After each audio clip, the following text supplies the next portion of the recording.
Yo, what is up and welcome to Ninja Geek Games. So you must have heard the news by now. Hasbro are bringing back our beloved and mighty Heroquest.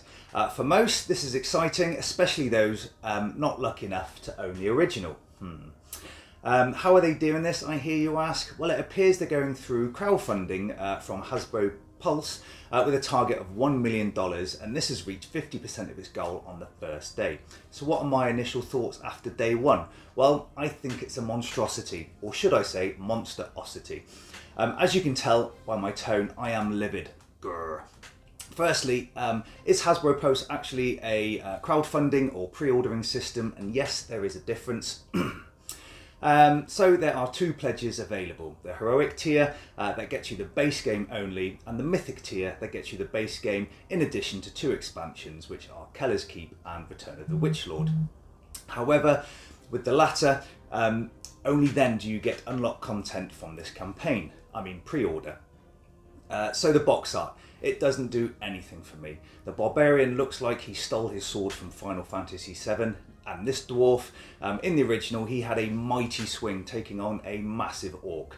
I understand it's a reskin of the original, but it's just not as engaging as the original. Now, this is some awesome box art. The game comes with original 4 heroes and looks as though they'll have the same stats as the previous game. That includes roll to move. For those that live in another dimension, the barbarian is the greatest warrior of all. Has the most body points and rolls 3 attacks with his mighty broadsword. Sorry, I had to do it.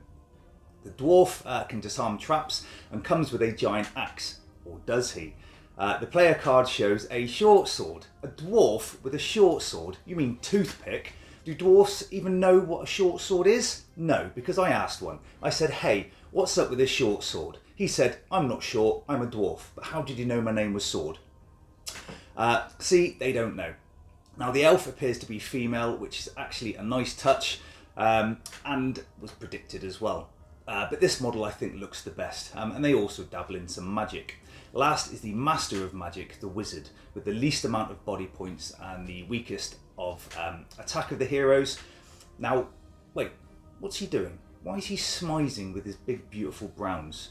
Oh, hang on, I get it. He's trying to woo the elf. Well played, sir. Well played. Although the miniatures look good, I still think these ones are better.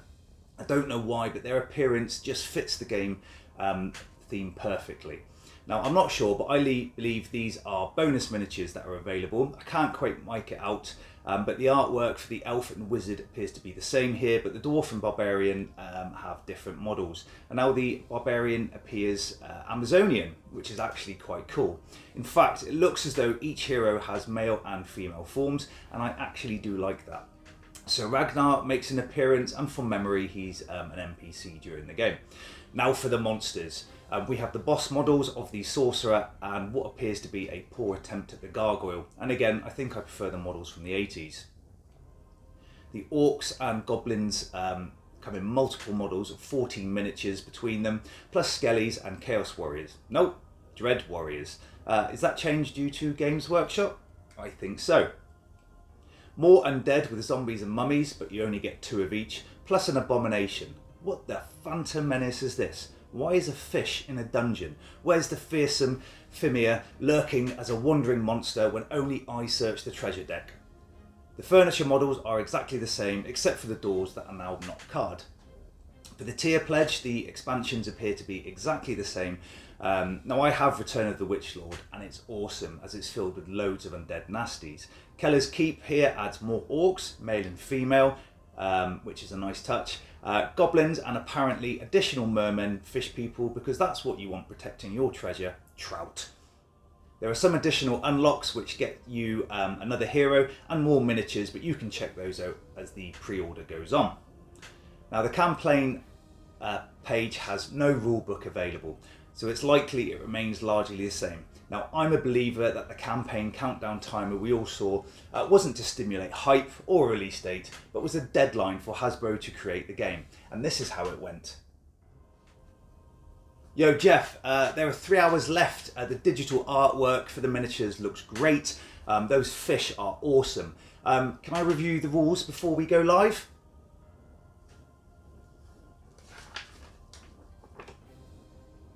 That'll do. Now I hope I'm wrong and they have actually updated the rules, but I can't see this happening. I also can't see anywhere any hints on proper campaign play or even solo modes, which would definitely get my interest a little more. To me, this is literally a complete reskin, and I can't see why they did it. It certainly can't be for nostalgic purposes, as the vintage appearance of the original one is one of the main factors here. The basic gameplay system of Heroquest is still now acceptable due to its vintage nature and nostalgic feeling. I think making a complete reskin was the wrong move. They should have incorporated or let us know of any similar rules to Warhammer Quest or Advanced Hero Quest, as this is probably quite essential here. People new to the game are really just paying for the miniatures, in my opinion, and for about the same price you can get some epic dungeon crawlers like Gloomhaven or Descent with some expansions. Now don't get me wrong, I love Heroquest. I play regularly with my kid, as my dad did with me, but for someone who has this version of the game, I was just hoping for something a little bit more. It's just too easy to do it this way. I mean, look at this beautiful masterpiece. You can't copy that with new miniatures. As Robert Baratheon once said, "There's a war coming, Ned. I know who we'll be fighting. Us loyal to this game against those usurpers back in the other. It doesn't matter. We have axes. They have short swords. Lol." Now I'm paraphrasing, but you get my drift. I also went to look at how they've gone about shipping too, as the best thing about Heroquest is its worldwide availability. Now, as you can tell from my smooth James Bond accent, I live in England. And then I saw this on their shopping page. Only shipping to USA and Canada. I really don't understand why Europe or the rest of the world is not included in this, and I'm sorry, but I'm about to hit full nerd rage mode now.